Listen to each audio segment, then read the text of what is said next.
Yangi kelinchak qaynonasi kelib o'tirgan dasturxon ustidan ensasini qotirib turib ketdi. Uning bu qilig'i eriga g'alati tuyuldi. Nimaga dasturxondan turdingiz, xonim? Sizga nimadir yoqmadimi? dedi ayol. Oyingizning qo'llari kir ekan, ishtaham buzilib, ko'nglim aynib ketdi. Shu sabab turdingizmi? Xo'p, nima qilish kerak, azizim, ayting. Oyingiz o'zi ovqatlansin, biz bilan bir dasturxon uzra o'tirmasin. Bundan keyin uni biz bilan birga ko'rishni xohlamayman. Xo'p, bo'ladi. Bugundan e'tiboran oyim alohida o'zlari o'tiradilar. Lekin men siz aynan onamning biz bilan taomlanishlaridan emas, bir uyda yashashlaridan ham qalbingiz siqayotganini sezyapman. Sizga qolsa onam biz bilan yashamasalar, ha? Gapingiz ochig'i shunday. Men o'z uyimda ular sabab xotirjam yasholmayman. Erkinlikka o'rganganman. Xabaringiz bor, onamning yolg'iz farzandiman. Ular keksa bo'lib qoldilar. Nima qilishim kerak? Masala hal. Qariyalar uyiga olib borish kerak. Vaqti bilan borib ko'rib kelasiz. Agar shunday qilmasangiz, ota uyimga ketaman. Oldingizga qaytib kelmayman. Xo'p, bo'ladi azizam. Menga siz baxtli bo'lsangiz bo'ldi. Onamni qariyalar uyiga olib boraman, deb ayolga tabassum qildi. Ha, aytgancha, kecha dadangiz menga qo'ng'iroq qilib, uylariga chaqirdilar, ha? Ha, chunki men iltimos qilgan edim. Takliflarining sababi nima, azizam? Ertaga borganimizda bilib olasiz. Endi men borib uxlab dam ola qolay, dedi ayol. Alloh ofiyat bersin, dedi er. So'ng onasining xonasiga kirdi. Onasi: "Bolam, xotiningga nima qildi? Ovqatlanmadi, betobmi? Ha, onajon, mazasi yo'q. Ha, unda nega oldimga kelib o'tiribsan? Borib doktor chaqir, dori-darmon sotib ol.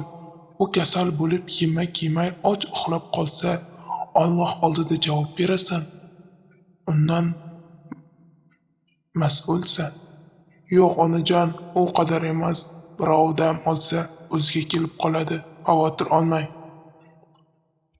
Alloh sizlarni sog' salomat qilsin, bolajonim."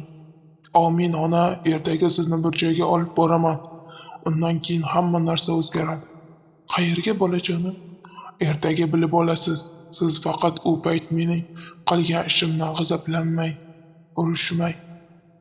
O'g'lim, sen hamma narsani hikmat bilan bajarishingga ishonaman. Alloh sizni asrasin, onajon." Ertasi kuni hammalari birga ayolning ota uyiga borishdi.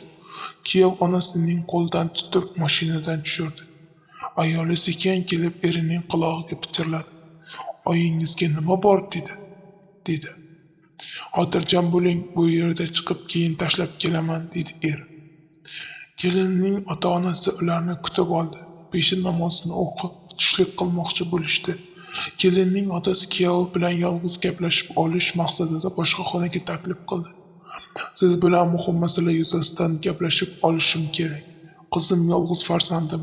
Uning baxti men uchun hamma narsadan ustun. Men unga qo'ng'iroq qilib, onangiz bilan yashashni istamayotganini aytdi. Tez yechim topmasangiz bo'lmaydi. Erkatoyim siqilishini xohlamayman. Bo'lmasa qizim uyingizga qaytib ketmaydi", dedi. "Demak, o'sha muhim masala mening onam ekanda. Ha, biz qizingiz bilan yechim topdik. Bu yerdan chiqib, onamni qariyalar uyiga olib borib qo'yaman. Tushunganingiz uchun rahmat. Masala hal demak", dedi qaynota. Dasturxonga taomlar tortildi. Ayolning barcha oila a'zolari kelib o'tirdi, lekin kuyovning onasi yo'q edi. "Onam qanilar?" deb so'radi kuyov. "Ha, ularmi? Ular boshqa xonada o'zlari ovqatlanadilar." "Buni siz ularga aytdingizmi, azizam?" "Ha." Kuyov qayin oilasiga biroz qarab turdi-da, ular dasturxonga qo'l uzatishlaridan oldi. "Rostini aytsam, men sizlar bilan ovqatlanishdan hazar qilganman. Chunki hammangizning qo'llaringiz yo'qsiz kir. Sizlar bor joyda nafas ololmayman. Ko'nglim siqiladi", dedi. Hammalari dahshatga tushdi. Ayol shasht bilan o'rnidan turib, "Bu nima deganingiz?" dedi. "Qalbingiz yondimi? Kecha onam haqida ham shunday deganingizda yuragim yondi", dedi. So'ng qaynotasiga qarab, Sizchi, katta odam, onangdan qutul, uni haydab sol, degani Xudodan uyalmadingizmi? Kuni kelib siz ham munkillab qolsangiz, farzandlaringiz sizni ko'chaga uloqtirishsa, nima qilgan bo'lardingiz? Alloh insof bersin sizlarga, dedi. So'ng onasi o'tirgan xonaga kirib, uni olib chiqib ketdi.